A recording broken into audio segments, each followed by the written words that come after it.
Morning, students. Good to be with you. I just got out of a food animation rabbit hole. I would be lying if I told you that my sleep was not compromised last night because of how deep down that rabbit hole I went, but I made it out. I didn't think I would, but I did, and here I am. So thanks for your patience.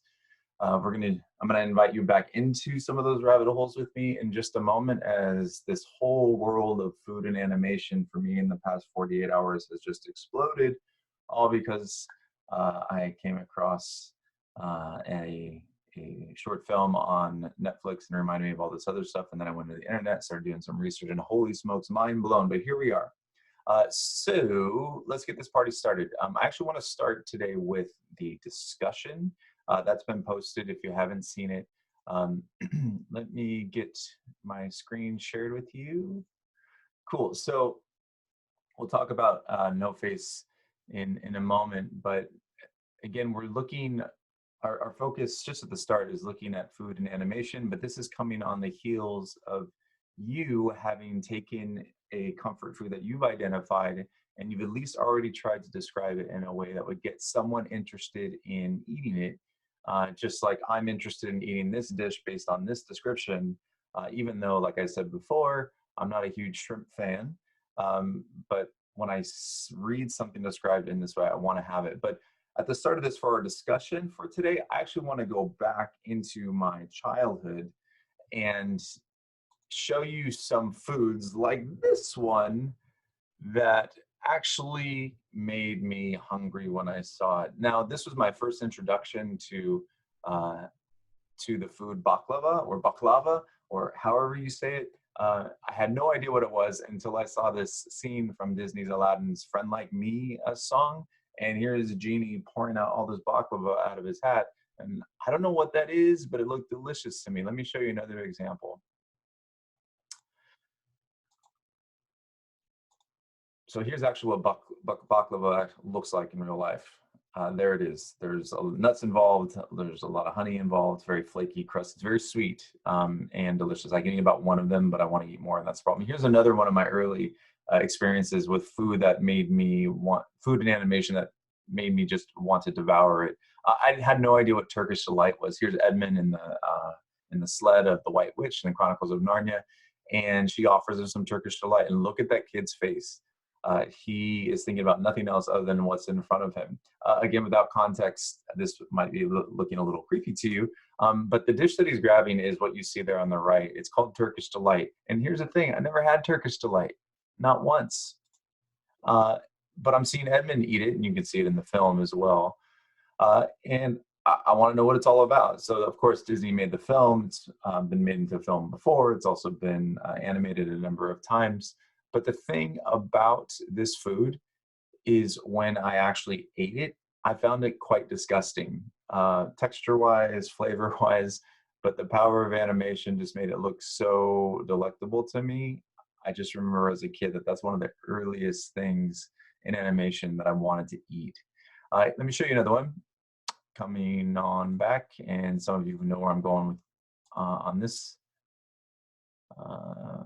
Did I share the right screen? Let's try that again. Sorry. Yep, that's the one. Uh, yeah, so there's a close-up for what Turkish Delight actually looks like. It's this gelatinous piece of candy, essentially, that is just doused in powdered sugar. But here's another one. If I'm going to go back and be true to my Teenage Mutant Ninja Turtle fandom, the Ninja Turtles eating pizza. Now, when you would watch them eat this, they would hold the pizza and the cheese would just be sliding off their paws. Now, from a sanitary perspective, paws? Do they have paws? Feet? Hands? Legs? What do turtles have? Anyway, from a sanitary perspective, that's gross. I mean, look at how they're eating their pizza. But from a little kid brain, I want it. I want to sit at that table, pull me up the chair, and feed me some pizza. So as far as our discussion goes, our discussion is getting you to share similar things like what I just shared of animation, food and animation that you remember growing up that you wanted to walk through the screen and eat. And see, I want to see how far that rabbit hole can go for us because it's a fun one. But speaking of the animation rabbit hole, so Again, my real introduction to anime as a form was the film Spirited Away, actually won an Academy Award. Um, and only to realize later on that all these great animation films are coming from the same animation studio, Studio Ghibli, that I've mentioned a couple times now. But come with me, Alice and Dinah, I think is her cat's name. There's the rabbit hole. She's going down. And I'm going to share some videos with you that I discovered. This is part of the reason why I stayed up way too late, was discovering some of these videos. So let me pull them up. Make sure your sound is high enough so you can see these. So the first one, for the sake of time, I'm not going to show you. So here is actually a compilation. This is part 7. You can see it on the screen.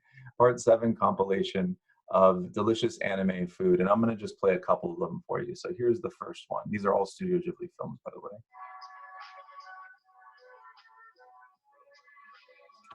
That. Look at this. Look at what the filmmaker decided to focus on for a couple of seconds in this film. Look at the detail of what you're looking at right now. Let me back it up just a smidgen. See what I did there?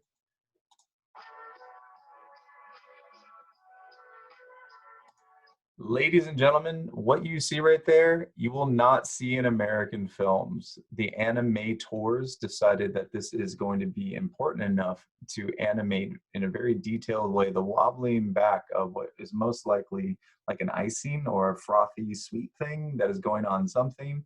And what you're seeing here is a very specific cooking technique that we use to keep this thing chilled, but also not getting water into it. And notice the rocking sensation, guys. My mind continues to be blown as I get deeper into these things and I see the detail that is put into this. The people that are creating this type of animation care about food. They just do. Otherwise, you wouldn't have that degree of detail here. Let's keep going. I got a couple more to share with you. There you go. This one I love. In case you're wondering how to cut pineapple, let me cut this irritating the backtrack. There it is. Because you don't have, there's nothing about pineapple that's important to this story. This one's fun. Let me just go back and pause for a second. There's nothing about pineapple in this film that actually plays any role in the plot of the film. So why is it there? It's just another style of filmmaking where Studio Ghibli, especially, and many animators, it's representative, I think, a larger part of culture, where they're not in a rush necessarily to get the story going, right? If they were in a rush to get the story going, that wouldn't be there. But it is there with an incredible detail. If you didn't know how to cut a pineapple, who knew you could learn how to do that from an animated film? Let's keep going. I've got a couple more to share with you. You guys want that really irritating music? Here you go. Sorry, it's not irritating. I just listened to a lot of it. Here's some more.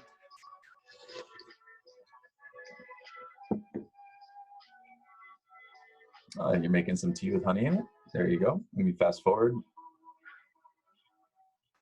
Oh, I don't recommend using a knife cutting towards you, but there it is. This is the part I love.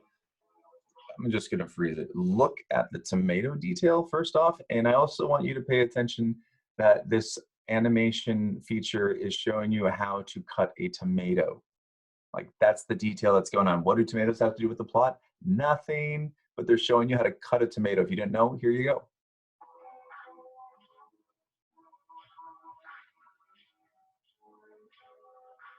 Watermelon cutting. He's really happy about what he's about to see. And I had one more to share with you. So here's one, not this one. Here it comes. That.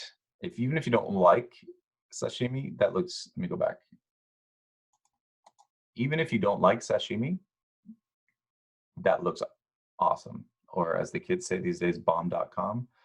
I mean, look at that. And that's tofu next to it with olives on it. That also, strangely enough, looks, I don't even like tofu or olives, but I do want to eat whatever that salad is. Let me show you another one. I'm gonna fast forward. Actually, I'll just keep this rolling. So, I mean, notice this. If you didn't know that you can use chopsticks not only to pick things up, you can use chopsticks to cut things and to dice through them or to slice through them. My girlfriend taught this to me when she was cutting noodles with chopsticks, which I never saw before.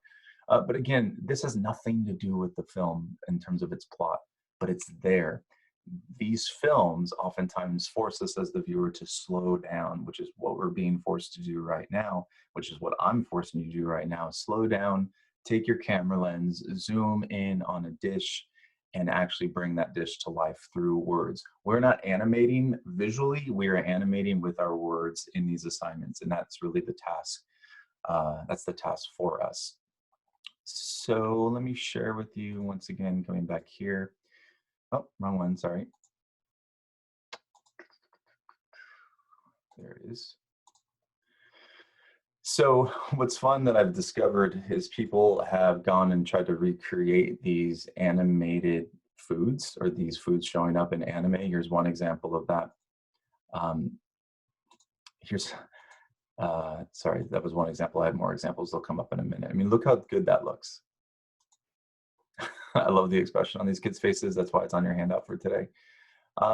There's pizza. This is a very American image, but you also have bento boxes. There's an East meets West thing going on here, but look at the detail. I know it doesn't look as good as this does, America. I'm being sarcastic. But there it is. Here's some more examples of someone recreating what they see in an animated film. And this is from Howl's Moving Castle. And this is a great scene where Halcifer, the spirit, the fire spirit, is cooking. Well, technically Hal is cooking, but look at that size and thickness of that bacon. Vegetarians, my apologies. Anyway, here's one of our characters in the same film just devouring that dish. But one of the rabbit holes I went down was discovering like this whole world of cooking and cosplay. Like that's the genre, or that's a thing you can go and research, where you can cook as Sophie or as Hal, and you can cook in their way. There's a YouTube video that shows you how to make this actual breakfast, and they have an animated Calcifer in there. I'm going to read for you just a little bit. In Howl's Moving Castle, food is more than just a necessity.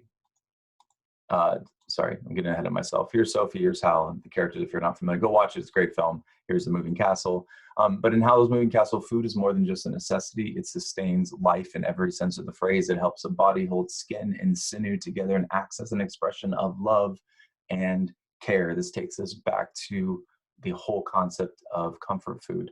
So anyway, that's the rabbit hole I took you down. You, by this point of view watching this video, have already seen this short film, Flavors of Youth, Rice Noodles, and here is our narrator as a little boy.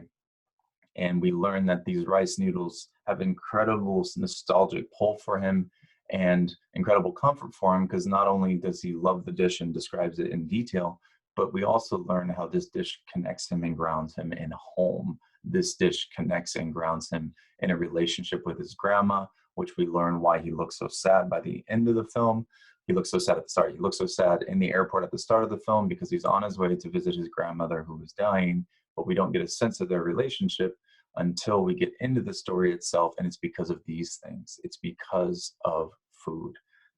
Definitely a comfort food for this young man. So one of the challenges I would say for us in this is that we're American, and many of us grew up in this country, and we are very used to an American diet. Many of you are fortunate enough to, you have parents or you yourself were born in a different country, and those deep-rooted food traditions have come with you. And so you don't have to fear to turn into what humans look like in this film. Share it with you. Right? This film captures the American diet and how we as Americans tend to visualize or relate with food by drinking it out of a cup. Oh, you want breakfast? Here's a cup, here's a straw, the least amount of energy you need. Food is not meant to be focused on, it's just something that's a part of your day. It's a fuel, source of fuel to get you from A to B. And you can drink it out of a cup, whether you're having lunch, breakfast, dinner. You can have a cupcake in a cup, which has great alliteration, but it's so disgusting. So the the filmmakers of Wall-E put these scenes in there because they're saying something, they're criticizing the current American diet and how we relate with food. But this whole process coming back to this idea of comfort food, this idea of how food grounds us in parts of our identity, it requires everything to slow down. And so that's one of the reasons why I wanted us to watch this animation, this short film, Flavors of Youth.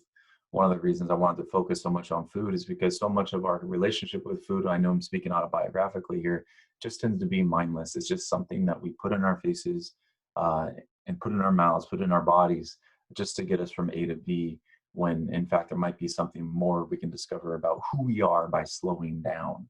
And so that's really the heart of what we're looking at here. I'll share my screen one more time with you. Sorry, going back and forth. So in Flavors of Youth, as far as our writing goes, Flavors of Youth gives context for this comfort food.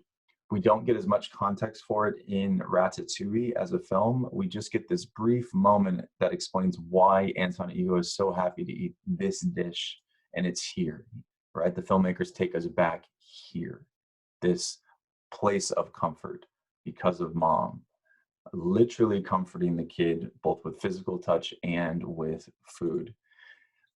And so this is your job. Your writing assignment is to get the readers of your creative writing journal number 3, part 3, to feel this way after they read it. To feel what you see little boy Anton Ego expressing on his face here. And so let me take you then to our actual assignment for today.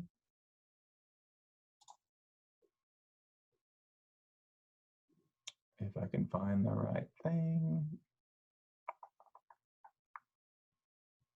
One second, let me get out of this. Make sure I can find it myself. There it is. Come on back. Thanks for your patience, guys. One second. Here we go. So we're here now. This is your assignment. You don't need me to read all of this, although I do love these quotes. One from Norman Kalpis, writer, UCLA graduate, a professor. Food, like a loving touch or a glimpse of divine power, has that ability to comfort. There's that word again in the Lewis Black, American comedian. All food is comfort food. Maybe I just like to chew, which, yep, I'm with you there, Lewis Black. But read this a little bit at the start. I've broken this down into steps, as your writing essentially is showing that scene of Ratatouille with Anton Ego, but instead of Anton Ego, it's you. Your writing for this is you are now the narrator of Flavors of Youth, where you're not writing about rice noodles, you're not writing about Ratatouille, you're writing about and giving a context to your comfort food that you've actually chosen. So notice for the what and the where, I'm asking us to zoom in with our words, zoom out with our words. How will you move the camera documenting your story of your comfort food? What details will you zoom in on? And these are ones from Flavors of Youth: a puddle's reflection of pedestrians walking on a rainy day, the sound of your bike's tires squeaking after you've fallen off of it and bruised your knee. That's a Ratatouille shout out. Slow-mo, slowing time down. And this is going to take us back to those narrative strategies, these ones right here. This is the key to writing a good journal entry here, is using those sensory details and dialogue if you want, but definitely the sensory details as you are dropping us into your world of origin of this comfort food. Who else is associated with your comfort food? Is it a grandma? Is it mom, dad? Is it the CEO, hopefully, of, or sorry, is it the CEO, not hopefully, is it the CEO of Ronald McDonald, McDonald's Corporation? Is it Roy Kraft? And when? Will your context be a single time and place like it is for Anton Ego, as a boy eating in his childhood kitchen? Or will you do what Flavors of Youth does, and it shows different parts of life where this food surfaces and kind of becomes its own character in and of itself? So your job is essentially, guys, to tell the story. To tell the story. On the back, you're going to see some writing requirements. Oops, come back in a little bit. So here they are. Use those as kind of a checkbox. And the big picture idea I just want to include here, your job for this assignment is to show what a particular food means to you. This can be done in many different ways. We've looked at a few different storytelling techniques in both films. You choose the way that feels good to you. And remember what Michelin star winning chef Gusteau says in Ratatouille, anyone can cook. Okay, he doesn't say anyone can write, but he does now because I just put it there. That's all for me for now, students. That was a lot. I hope you're enjoying thinking and writing about food, and I hope your house is equipped with food so I'm not just teasing you by talking about a lot of delicious food. But that's all for now. Thanks for your patience, and message me if you have any questions that come up for you. We're going to hold off on your found poem until next week. So more on that later on.